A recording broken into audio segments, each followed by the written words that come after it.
Welcome, welcome to another segment of Recovery Life Global. Man, it's a beautiful day. It's a beautiful time. God is still good. He letting me push my dream forward, and my dream is to bring recovery to the world, to a global platform on new levels of recovery. So I just thank you for tuning in. If you like what you see, press like, share.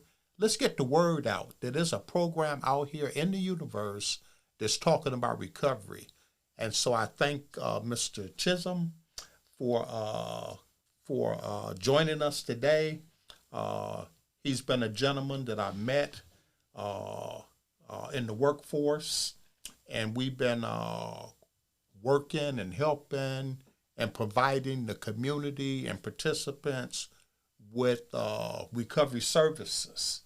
And so we're being trained on a regular basis that we can provide the participants with the best service that's out there known. There's so many platforms of services now. There's one called motivational interviewing. There's one called harm reduction. There's another one called Stages of Change. There's another one called 8 Dimensions of Wellness. There's another one called 12 Steps. It's just so many platforms out there that we use as interventions as we try to treat or enhance individuals just coming to us with a substance use disorder background. So I thank my brother for joining the show today. He have a heart and a passion for helping that population. So I just welcome him today. It's good, man. Hey. Thank you for having me. Yeah, it's been a good thing.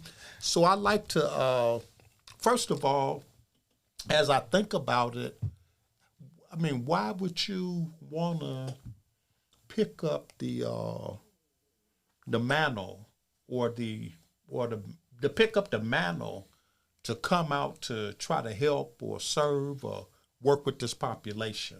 Why would you do that? Come on now. Well, many years ago, when I first started trying to get into this addiction, I was invited to a recovery camp or a recovery program. And it was just so amazing to me because they started off, the one who was clean the longest, he had the mantle on him, the banner. He was wearing the banner, and they walked and walked and walked, and once it got close to the finish line, he turned on. They had "Ain't No Stopping Us Now" playing, and it was, everybody was so happy, and everybody from all walks of life, all races, and it was just a love thing. It wasn't no race thing. It wasn't a status thing. It was just a love thing, and that was just such a joy to me. Okay. Well, we thank you. You say they was playing the song, "Ain't No Stopping Us Now." Yeah, and everybody was happy. Wow. And wow. I'd say, oh my God. That's a good theme song. Yeah. It's a good theme song. Yeah. So that kind of motivated you to come over and then have a passion to work with this population. Yes. And yes. I've heard that you've been taking some schooling, you've been taking some training. Let's talk about that. What school? How's that coming along? Well, school is coming along pretty good, and my passion is to be an addiction therapist. Okay. And it's coming along good, and I just see the real thing about recovery, and I'm always one that root for the underdog, and I'm ready for the underdog to win. Okay. And, I just have a passion for them, and it's just so good to see when we run into groups, and it's a lot of stuff that I'm learning within myself, like the 4Ts, the turf, the time, the tone, and the truth. But wow, now you said a mouthful right there. Yes. Turf, time, tone, truth. Yeah. But what that got to do with recovery? It's got a lot to do with recovery because, first of all, you got to accept your truth. Once you accept your truth, then you could, you get on the right turf and set the time and the tone and this, that, and the other. But you have to accept your truth. So I say accept your truth first. Mm-hmm. Then make sure you're on the right turf. Okay. Yeah, that term is almost like a universal communication term. Oh, yeah. I can say something at the wrong time, and I don't care how true it was. Right. It don't reach my the person that I'm talking to. Right. So I need to learn this is a communication, and this also therapy, it's interventions, and I like that because you say timing is so very important. I could say something in the morning when I should have said it at night. Right. And if I fool around and say it in the morning, the consequences or what's going to come out of that, it's not going to be what come out of it if I had said it at the right time. And then you said something about turf. You mean that communication and recovery and interventions have something to do with what turf I'm standing on? Yeah. So what do you mean by that part? Turf. Well, it's basically like being at the right place at the right time. You can't be in a wrong place when you say it. Like you can't be in the wrong place when you say it. It could be like you could have a mere disagreement with your wife or whatever, and if you're on the wrong turf, then regardless what, she's not gonna accept it. And we all do that. Right. Turf, time, tone,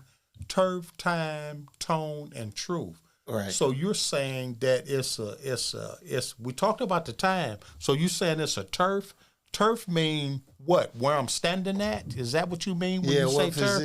What position where am I standing? So in? At certain times I need to be standing on the right turf when I'm trying to communicate what I'm trying to say. So turf is highly important too. Yes. If I'm on the wrong turf, then it might come out right. The time might be right, but if the turf ain't right, then still we got a problem. Man, you pushing me, man, now to try to look at some stuff. Yeah. You pushing me to look at some stuff. I'm used to just saying what's in my heart and saying what's on my mind. Forget about the turf, the time, the truth. Forget about all that. Hey, it came up.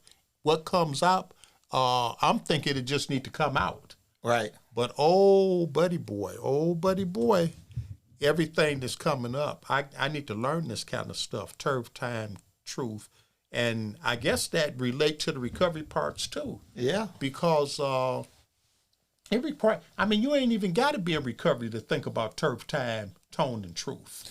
Right. Turf, time, tone, and truth is a communication skill set that will help me cause people to not only hear me, but listen to what I'm saying.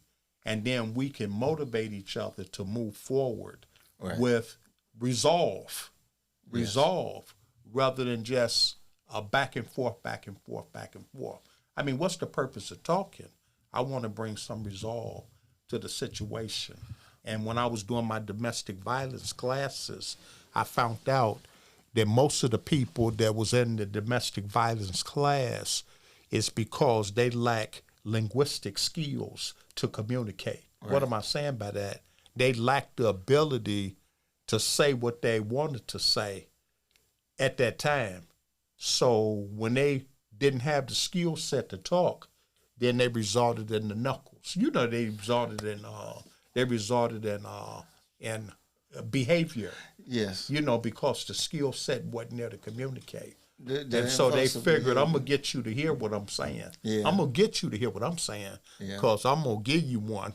Yeah, and then with the impulsive behavior, you can't just pop off just because you want to pop off. What pop off mean? You know, you get mad and you get angry and you destroy things or you say things that's hurtful that you can't take back. And, you know, everybody ain't that friendly because some people will pop off on you too and give you something to really think about, and you learned it the hard way.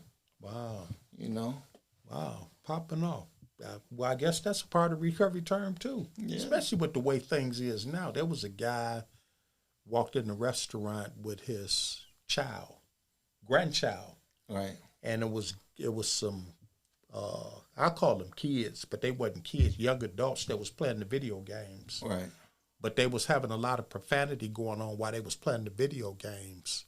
And this man had an unction to go over there and tell those teenagers or young men that they need to be quiet or they shouldn't be talking like that, because I got my granddaughter here in the Westwood, and she don't need to be hearing that type of language that y'all talking about. Well, they killed the man. They killed the old man. Right. So he didn't know how to grace or say, I guess you can't just tell people in the public that you can't talk like that on the bus, or you can't talk like that in the restaurant, or you can't talk like that on the street and on the corner. You people, I guess people get offended by you telling them to be quiet and shut up and all that old kind of stuff. And, well, it cost him because he didn't know turf. He didn't know time. He didn't know tone. He didn't know nothing. He just went over there and thought, because, you know, he gray and had a gray beard and all that, that he was going over there trying to demand respect from another genre or population, and they called him on it. But he had the wrong tone when he went. He had the wrong tone when he went to approach them. We don't know because we wasn't there. Yeah. But they responded in a different kind of way. Yeah. If he had the right tone, was it the right turf? No. If he had the right the right turf, was it the right time?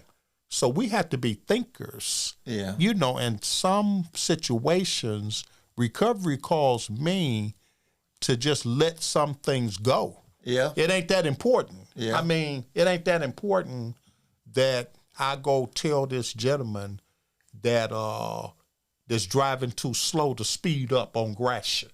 You know what I'm saying? It ain't my call to tell people that's going too fast to slow down. It ain't my call to tell people. You got road rage. They shooting on the freeway. I mean, there's a lot of stuff going on here. Now you better know recovery today. And it's just not recovery. This everybody need to know that you gotta season your words. You gotta know who you talking to. And a lot of stuff is just recovery. Say just leave some stuff alone. Yep. And recovery is also about it could be so small and it could be so broad. It could be as small as you just putting your seatbelt on for recovery. Okay. To prevent accidents or whatever. Mm-hmm. So it could be that small, but it could be so broad too. So recovery is in just about everything we do. So how do you communicate? I mean, you got a client signed up for the program, they've completed their intake, and now they're coming to see you. They're on your caseload. They're coming into your group. I mean, what are some of the things that you may do inside of a group to get that person to kind of sort of get it? Be encouraging. And, we always start with we identify what stage of change they're in the stages of change. Mm-hmm. Because they go back and forth and they battle between pre-contemplation and contemplation. So we have to identify what stage of the stages of change they are in. And once we identify that, then we could give them the correct help that they need. Mm-hmm. Now, when you say pre-contemplation and contemplation, I ain't never heard that before. Break that down a little bit. Tell me what that means. Pre-contemplation is you thinking about it, but you really don't think you need it. Okay. Or whatever. And contemplation is, okay, I'm on board, I'm ready. Or what I'm ready to do what needs to be done. Or whatever. So you're ready to make the decision to start the stages of change. Wow. You said a mouthful. One guy I asked, what do pre-contemplation mean? He says when a person have an attitude like they don't want to hear nothing you got to say. Right. Or they have an attitude like going with your game. You blowing my high. Right. You doing this. Or I'm in total denial of what you talking about.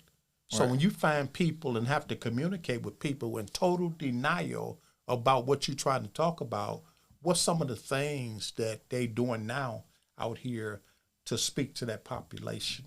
When a person don't want to hear nothing you got to talk about. Now, some people say just leave them out there in the street until they let them get hit by a car. I mean, let them get it first before. So what is some of the strategies that we can use to speak to a person that's in pre-contemplation? And then what would be the difference with communicating with a person in pre-contemplation and a person that's in contemplation? Well, one of the strategies is motivational interviewing. Okay. You ask open-ended questions so they can't just say no. They got to give you why they feel the way they feel. What? Give me a sample of that. Ask me a question that I can't just say yes or no to. How was your day today? No. Oh, no, I can't say. Now, you're right. Now, that's what I was trying to put a no. So when you say, what did you say? How was your day today? So I can't say yes and I can't say no. I got to elaborate a little bit more. So you got one in on me right there, man. Yeah. You got one in on me. So, yeah, I couldn't. So what's a question that closed in that I could answer yes or no? This is a famous question for me. How you doing? No. No, that ain't. No. Okay. Hi.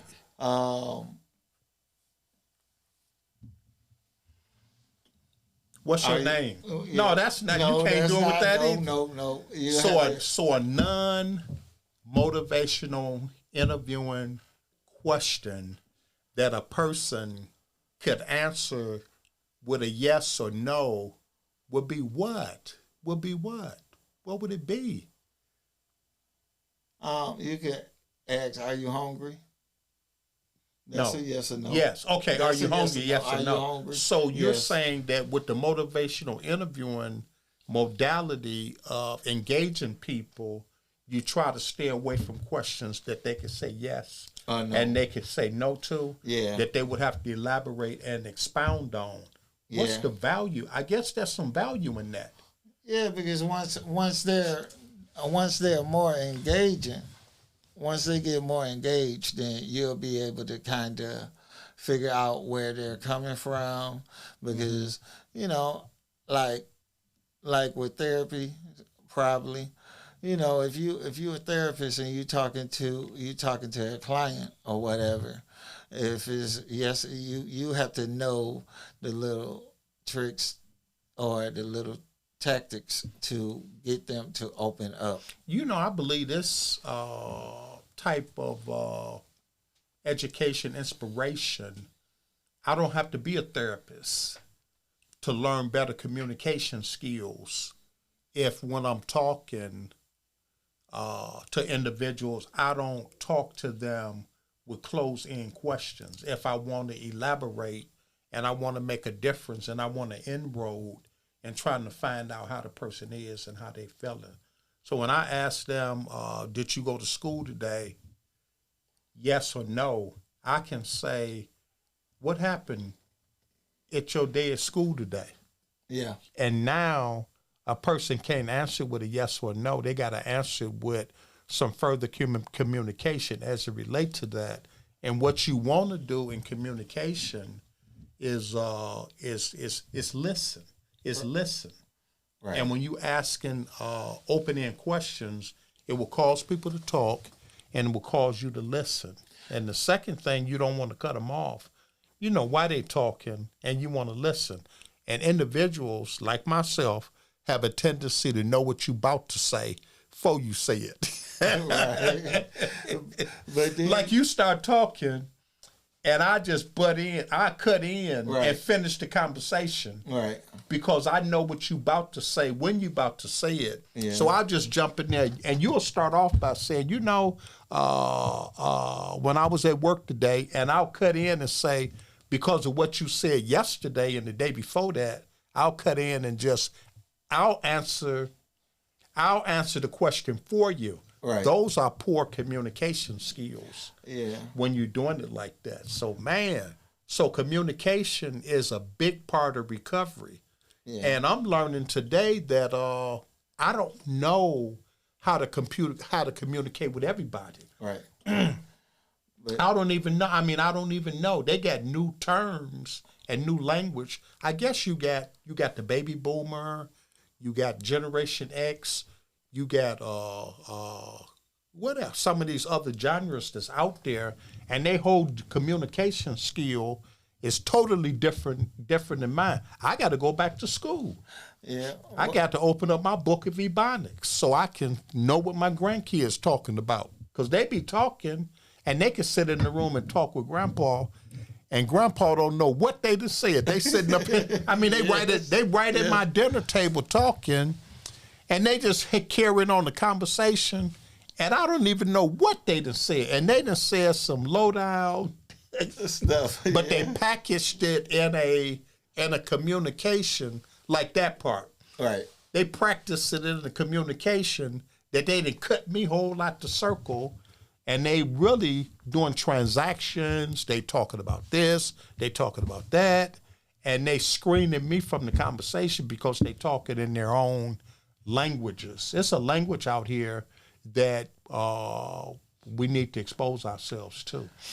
But that take us to active listening and reflective listening.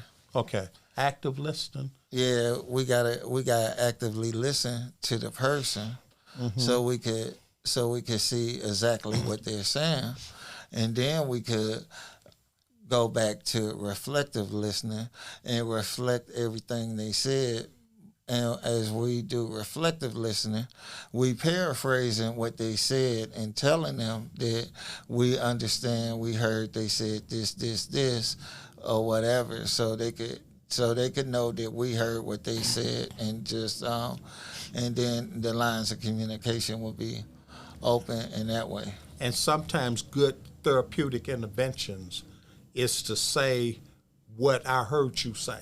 Right. You hear what I'm saying? Yes. So now the person that's talking, it could be clear, because they could say one thing, and if you don't say, this is what I heard you say, then that's just a point to let people know that you heard what they're saying and that you heard them. And people want to be heard. Yes. People want to be heard. And sometimes you could hear somebody saying something, and you could say, is this what I heard you say?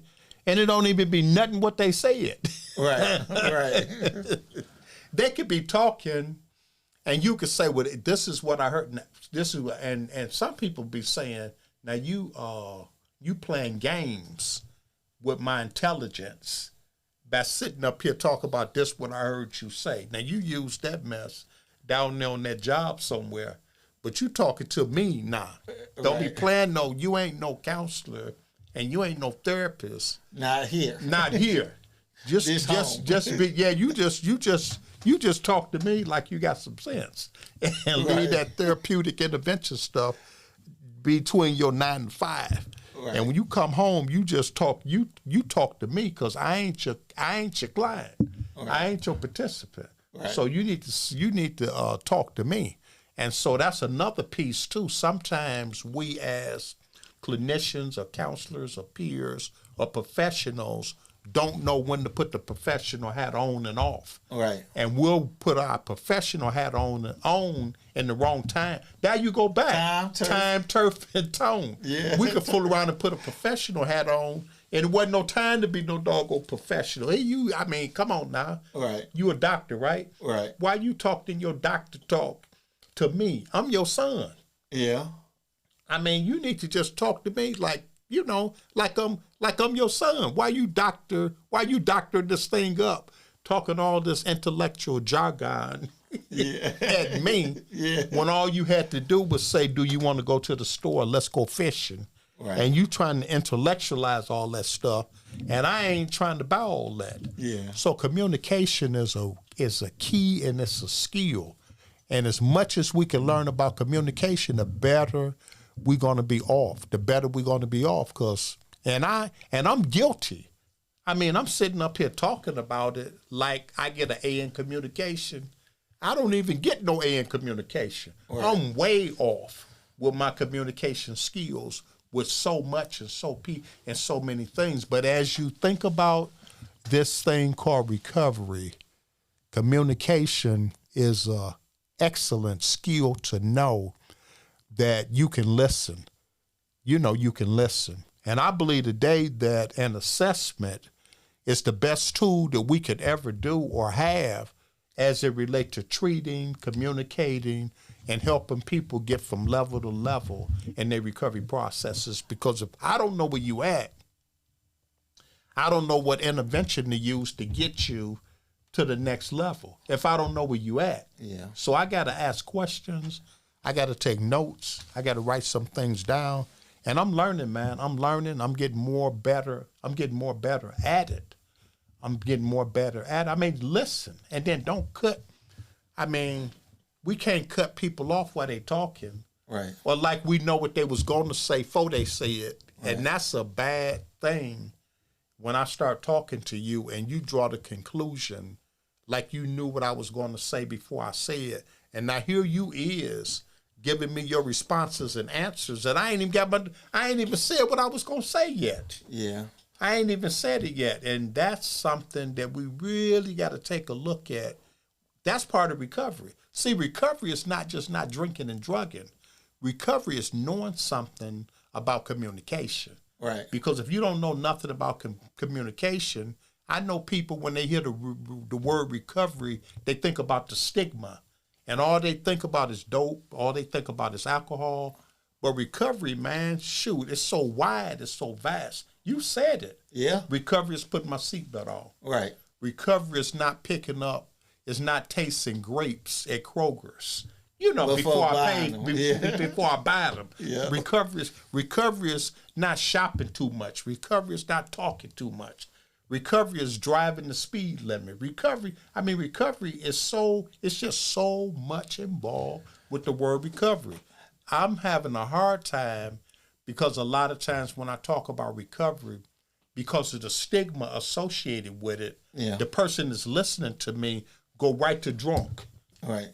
They go right to addiction. They go right to addict. And they think that I'm trying to talk to them like I'm trying to talk to a drunk or an addict or something like that.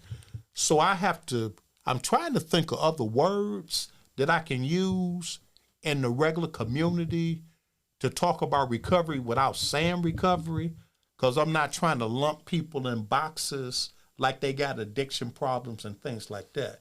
When you think about that, and we're going to have a topic and a subject and a class on that, what are some other terms that we can use that's user-friendly to a person that's having an addictive behavior towards something, and then not use the word recovery so that they don't think that I'm talking to an alcoholic or an addict and stuff like that? I think we probably could use wellness. Wellness? Yes. Wellness? Yes, because you could use wellness in a lot of stuff, because you could learn how to be emotional well. You could be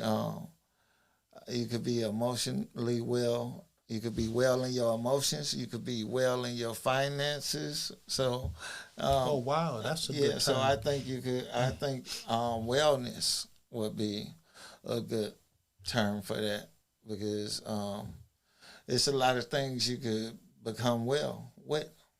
Okay. In a lot of different ways. I like that term too. Yeah. I like that term. This has been another segment of Recovery Live Global. Right now we're going into our station break, and we'll be back in just a minute. Well, you might be out there and you want to support the Recovery Live Global efforts. You can do so by purchasing one of our Recovery Live Global t-shirts. So I'm wearing one. If you look at it, it's here. We're moved into merchandise. So you can call us at 313-694-2140. That's 313-694-2140. And just say, hey, I want to support the ministry. I want to support Recovery Live Global by purchasing one of our Recovery Live Global t-shirts. And I had shared with those, if you live in the metropolitan area and you want a t-shirt, I'll deliver it. I'll deliver it myself. There's no cost for deliverance. So call us and purchase your Recovery Live Global t-shirt in support of the Recovery Live Global show. So, support us. Welcome back to Recovery Live Global. We have with us today Mr. Chisolm. Yes. And Mr. Washington is here. And we've been talking about Recovery Live Global from a perspective of the community and from a perspective of our work, from a perspective of how we engage different populations of people. When you think about it, I know where you're at now as it relates to recovery process, but what are some of your dreams and aspirations as you move along? Being a young man, come on now, what's your dreams? And when you get to be grown, what you want to see, in the recovery community? Well, I would like to get one of the abandoned schools and fix it up and teach like life skills, teach recovery skills, like teach classes like credit literacy. It's a whole broad of things where we could just inform them and show them the things that they could do, and then like show people who's in recovery how to get their credit stuff together and show them how to purchase a home and all that type of stuff, because it's a lot of stuff by a person being in recovery, they already labeled and they don't have a fair chance. So I just want them to have a fair chance and be able to be equal, and then just close a lot of gaps in the system for the community, so we can stop the rearrest and all that type of stuff, and stop some of the homelessness, and just help people get back on their feet and be able to stand on their on 2 feet and have a support system.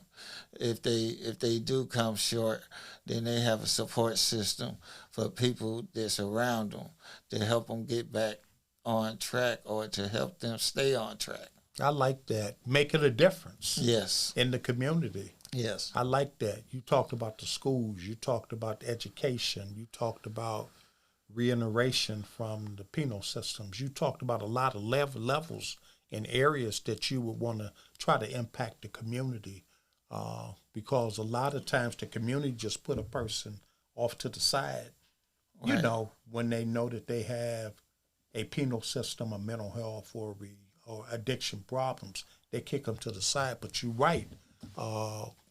Doors need to be open to help those populations. Because what would it be like to get clean, stop smoking crack, stop using, stop drinking, and then the doors are still closing, in my face as it relates to that. So you're right. There's so many programs out here. You got MRS, you got JVS, you got so many programs out here that's waiting and willing to help a person that's in recovery. I mean, if you're out there and you're still using, or you're struggling, or you're trying to get help, and you live in Wayne County, all you have to do is dial 1-800-241-4949. That's 1-800-241-4949. Write that number down. If you know anybody that's out there that's struggling with substance use disorder, mental health, or anything like that, just 24 hours a day, somebody will pick up the phone, they'll assess you over the phone, and they'll connect you to the service that you need. That's 1-800-241-4949. I'm going to have my engineers put that on the screen. So if you should see this show when we're offline, that you will have a hotline, a number that you can call. They'll call the number. The screeners will pick up the phone 24 hours a day. They'll screen you and assess you over the phone, and then they'll connect you with the dots that you could get the services that you might need for recovery issues and mental health issues. People need to know that, because some people locked in and they know they're dealing, they know they're having a sister, brother, friend, family, and they don't even know what to call. They don't even know what to do. Right. But that number is 1-800-241-4949. Call the number. They waiting on you to call right now. They'll screen you, they'll assess you, and they'll link you to mental health services. They'll link you to substance use disorder services, and they'll link the dots and get you connected to the services that you need. Nobody need to be out there in the community and not know where to turn and where to go. That's what Recovery Live is about. It's about inspiration, education, and encouragement as it relates to people that's struggling and stuck in the grips of alcoholism, in the grips of addiction, in the grips of mental health services. And if you got mental health concerns, you see I said mental health and not mental illness. We changed the name to mental health to make it user-friendly to the people that's out there. You may have anxiety, depression, hearing things or doing things, and you might have these things going on in your world.